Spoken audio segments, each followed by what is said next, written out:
Mollier diagram is a graph which contains all the properties of a substance, which are required to do thermodynamic calculations.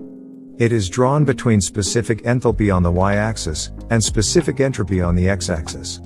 The main line is called the saturation line. On this line, dryness fraction is 1, or the steam is 100% gas. So anything above the saturation line is superheated steam, and anything below is wet steam, which is a combination of liquid and gaseous phases of water. To measure the percentage of liquid and gas, at any point below the saturation line, we have dryness fraction lines. On these lines, the dryness fraction will be constant. As we go down, the dryness fraction decreases, or in other words the steam becomes more wet.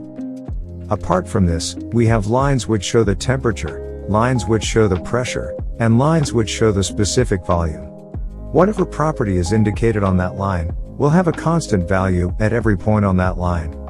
For example, consider any 2 points on the constant pressure line, P is equal to 0.5 bar. These points will have different values for temperature, specific entropy, and other properties, but the pressure at both points will be the same, 0.5 bar.